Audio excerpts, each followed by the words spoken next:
Well, welcome back to another bullet journal and chat with Haley at Teacher's Pet.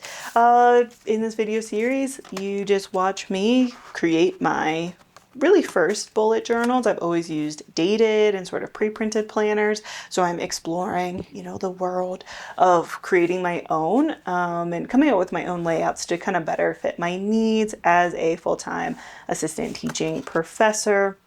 4-4 load plus research, mentorship, service, all of the things that we do. And so in today's kind of Bujo and chat, I just wanted to, share and reflect and discuss a little bit about what I've been up to in my classes. So this week, I teach general ed, intro to technical writing presentation. And so this course, is really focused heavily for our engineering and computer science and business students. And this past week, we did usability testing, which is, I think, such a fun concept. And one of the activities I did, I think that you could adapt to really fit anything that you teach or related to any concept that you have. So I just want to explain a little bit about what that was and how you might adapt it. And if it sounds interesting to you, or you have, ideas on how you could adjust these activities to fit your subject area, share them, in the comments. I definitely want to know what you teach and how or what activities you like to run your class through.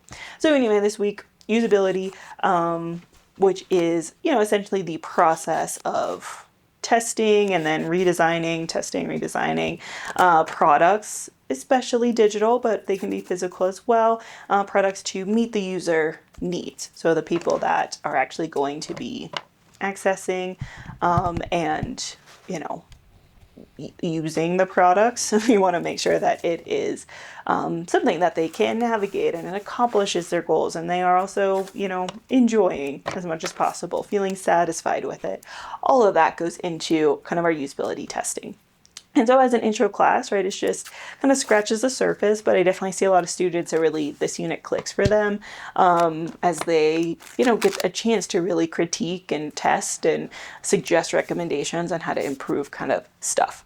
So the first, set of activities that we did is very specific to my field and discipline.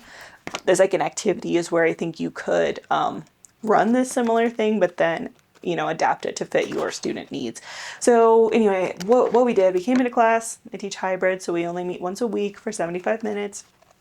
Came in and I opened with what I always do, which is my connections to IRL section, which is just where I share something from my life that relates to class concepts. And so, for me, teaching technical writing, obviously focus it a lot on various communication stuff that I'm doing, but I think that you could and should, hopefully be able to make those connections for whatever you teach, whether it's maybe news or pop culture, or something about you personally, professionally. I just have seen my students have commented basically every week that section is helpful because I show them exactly how class concepts are helping me in non-class, not even job-related situations.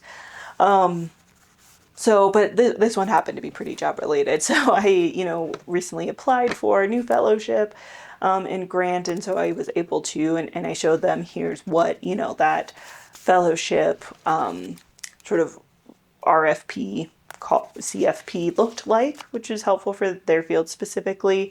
And then we talked through, the different elements of the application, and it was a great chance to reinforce also past units on, proposals and project management kind of stuff.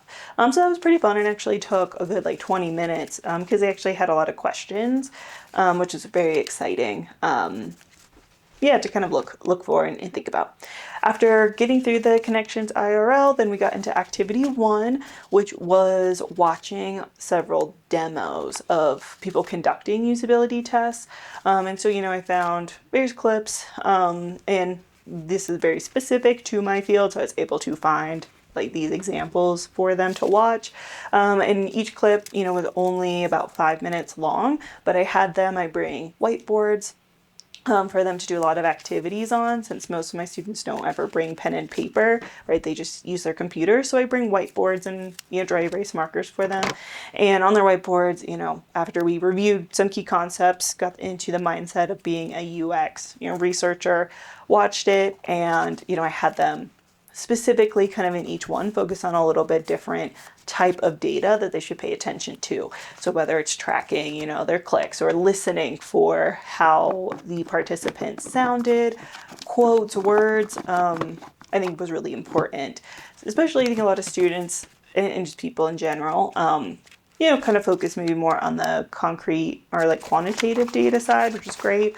But it was also a good activity to help them think about it and maybe improve their nonverbal communication. So they had to, watch the participants in the demo and try to pick up on more of those nonverbal cues and signals and think about reactions, kind of listening between the lines a little bit, and paying attention to literally what are people saying, when are they saying it, why are they saying it.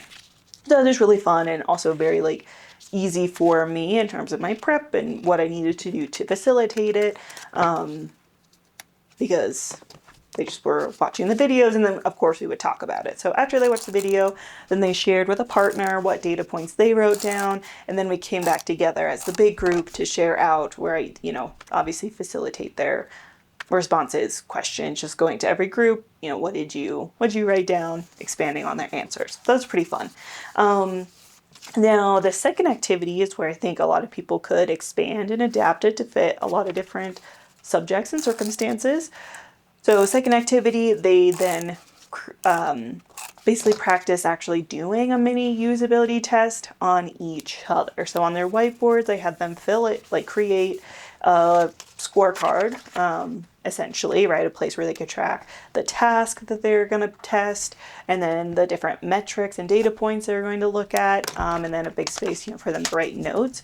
And I gave each partner, there's partners, everybody got basically 3 minutes, and you could expand that out if you have the time, to run through their test. And so where I could see a lot of classes maybe finding this helpful is what you're choosing to test. So I had them, since my goal was the usability test itself was the important concept. I could basically do any website, but I chose to do our university library as one site that they were testing, and then another research platform, sciencespace.com, as another kind of website to test.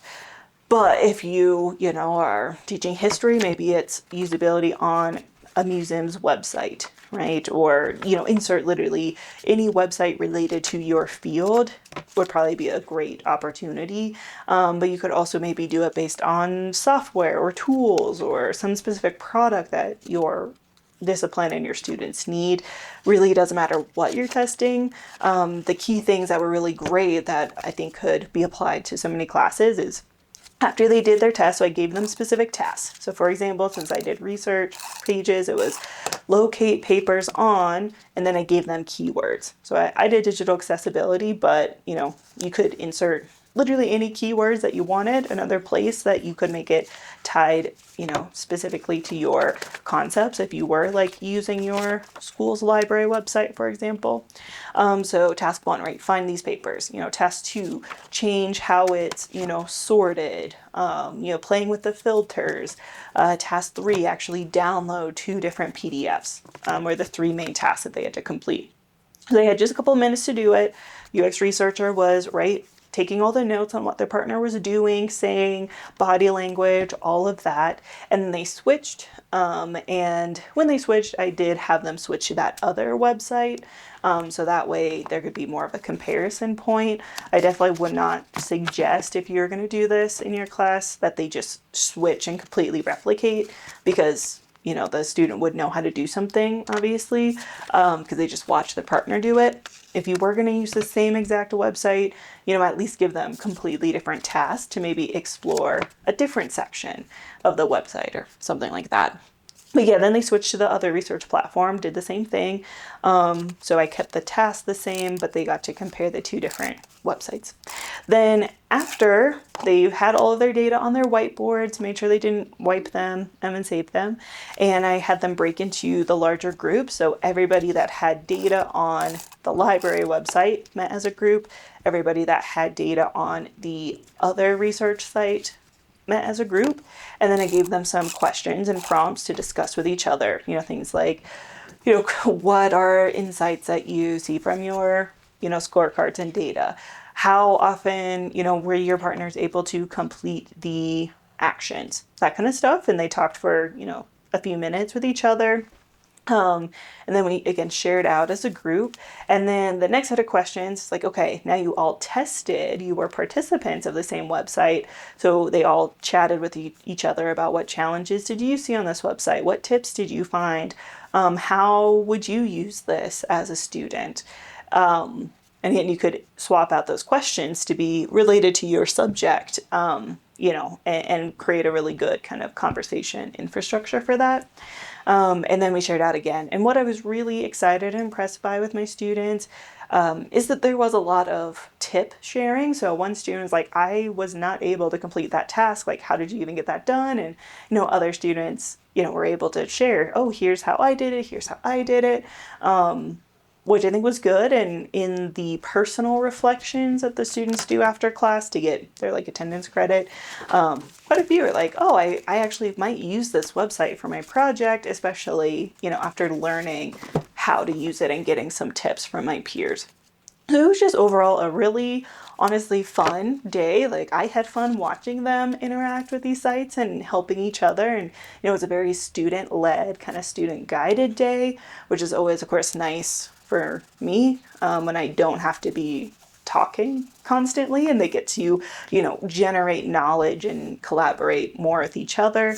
And last bonus, they all got way more familiar with our library, with research skills, tools, with finding sources, which will also help them on their projects. So yeah, overall, it was a really, really great day. And that's how we kind of wrapped up and ended. Definitely will run this activity again next semester. I think it's very successful overall and would recommend it for your classes if you need a quick activity to, again, I would say its best applications are to either maybe compare two different similar sources of information related to your unit, your module, your content. That could be one really great place. And so give them almost like a scavenger hunt to maybe find the different info on the two sources or sites, and then they can debrief and compare and contrast the experience would be one way. Or if there is a specific tool or platform that they need to learn, then again, you could either set it up to where group 1 does one set of tasks on that platform, and then group 2 does a completely different set of tasks on the same platform. So overall, they're all witnessing and getting to share a wider range of demo. Or if there's maybe two similar platforms or tools that could be used in your unit, right? One does one. I'm thinking I could do it between Adobe Express and Canva, for their info design unit or something. But yeah, it was really fun. Not that hard to plan, definitely easy to facilitate and go through. So I would recommend. All right. And with that, I'm almost done decorating my journal. I went with this, very moon starry kind of theme because it does apply to my quote of the week, but you will have to watch and follow along with the reset and reflect video to find out and see exactly what that quote of the week was. But yeah, hint, hint, it's definitely inspired why I chose to decorate it this week and how I'm just feeling as we move into kind of my mid-April of my semester. All right. Thanks, teachers, educators, grad students, all the folks. I hope that you have a great class. Bye.